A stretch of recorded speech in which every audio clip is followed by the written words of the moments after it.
Chapter 5, A Biblical Basis for Literacy. There's a reason and a purpose behind every one of our actions. We eat food because we get hungry. We wash our clothes because they get dirty. We work in order to survive. These are the factors that drive us. And in the same way, you must know exactly why you are teaching. We teach those who cannot read so that they can have a better life, physically, intellectually, and socially. Beyond this, though, we teach reading because God desires for His people to know Him through His written word. Simply said, God wants everyone to read the Bible so that they may believe in Christ, John 20:31. Grow in their relationship with Him, 2 Peter 3:18. Be equipped for good works, 2 Timothy 3:14-17, and understand the fullness of God, Ephesians 3:19. Let's look at what the Bible says about literacy and build our motivation for teaching on this biblical foundation. Literacy in the Old Testament. Then he took the book of the covenant and read it to the people. They responded, "We will do everything the Lord has said. We will obey." Exodus 24, verse 7. This is the first mention of the word reading found in the Bible. Moses led the Hebrew slaves out of Egypt after God's 10 plagues. When the people arrived at Mount Sinai, God gave the 10 commandments. Moses then confirmed the covenant between the Lord and the Jewish people. God intended for the commandments to be read to His people. In response to hearing the terms of the covenant, the people affirmed their allegiance to the true and living God. The Lord said to Moses, "Come up to me on the mountain and stay here, and I will give you the tablets of stone with the law and commands I have written for their instruction." Exodus 24:12. We see a mention of writing in this same chapter, Exodus 24. God wrote His commands, and the people were expected to read and obey them. This was an important part of their covenant relationship with the Lord. These commands that I give you today are to be upon your hearts. Impress them on your children. Talk about them when you sit at home and when you walk along the road, when you lie down and when you get up. Tie them as symbols on your hands and bind them on your foreheads. Write them on the door frames of your houses and on your gates. Deuteronomy 6:6-9. God desires to get His words into the hearts and minds of His people. Likewise, parents were to transfer this knowledge of God to their children. God's laws were to be written, discussed, and visually placed before the family for continual study and reflection. Even common people, not just religious leaders, were instructed to do this. When He takes the throne of His kingdom, He is to write for Himself on a scroll a copy of this law taken from that of the priests, who are Levites. It is to be with Him, and He is to read it all the days of His life, so that He may learn to revere the Lord His God and follow carefully all the words of this law and these decrees, and not consider himself better than his brothers, and turn from the law to the right or to the left. Deuteronomy 17:18-20. Leaders in Israel had to be literate to be able to read God's word. After all, the leaders were shepherds who would model God's ways. For that reason, the Lord gave specific instructions to the highest leader, the king. This man was to copy the law and read it every day so that he would fear God, follow His commands, stay humble, and stay on God's path. The Psalms are filled with references about the need for continual interaction by reading, meditating, studying with the word of the Lord. God desires His children to learn His word so they can grow in faith and godliness. Of course, this is only possible because God's revelation was written and the people were taught to read it. But his delight is in the law of the Lord, and on his law he meditates day and night. Psalm 1, verse 2. In Psalm 1, we see the contrast between the blessed man and the wicked. The former reads, understands, and thinks about the Bible. This in turn produces righteous thoughts and actions. How can a young man keep his way pure? By living according to your word. I seek you with all my heart. Do not let me stray from your commands. I have hidden your word in my heart, that I might not sin against you. Psalm 119, 9-11. Oh, how I love your law. I meditate on it all day long. Your commands make me wiser than my enemies. I have more insight than all my teachers, for I meditate on your statutes.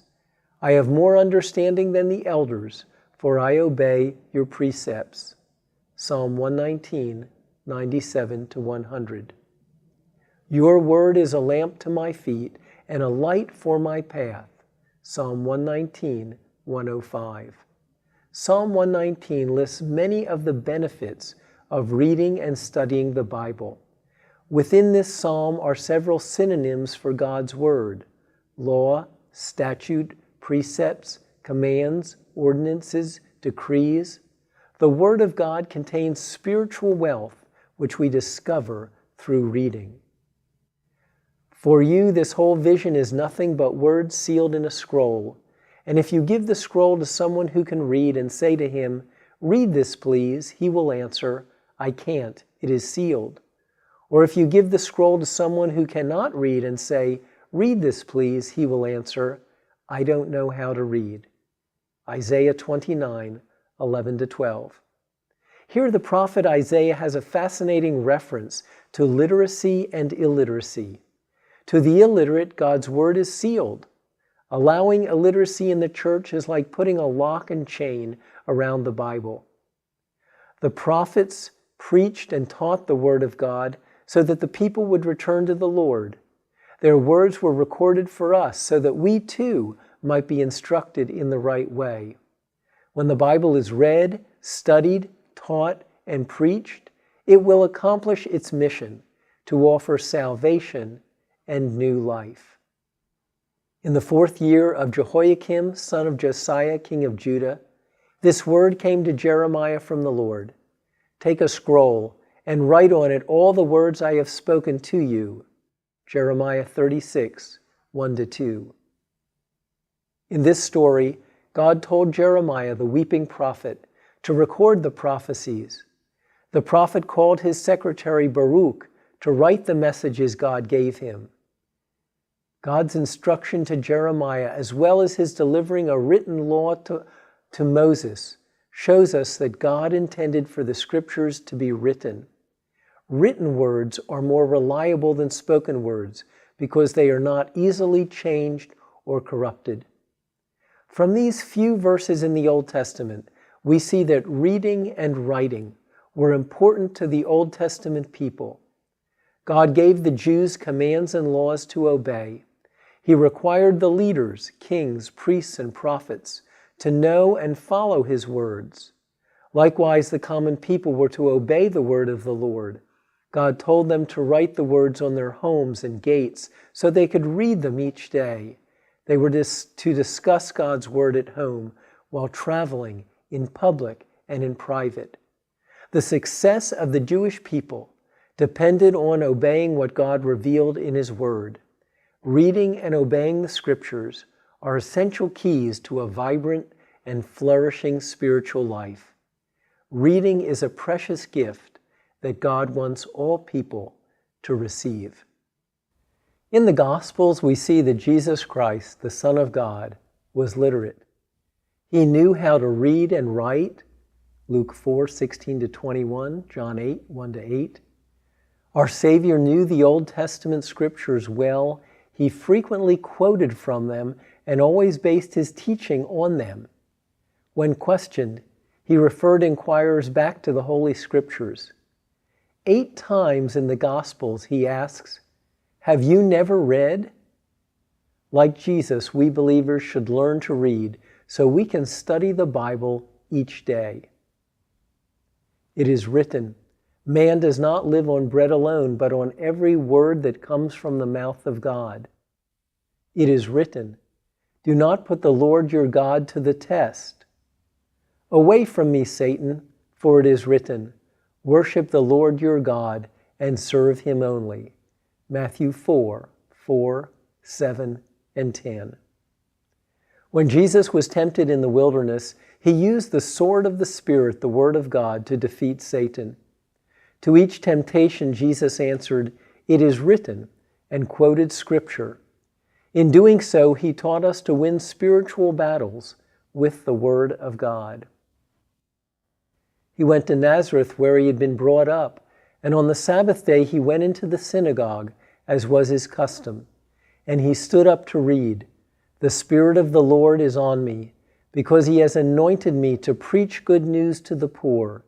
He has sent me to proclaim freedom for the prisoners and recovery of sight for the blind, to release the oppressed, to proclaim the year of the Lord's favor."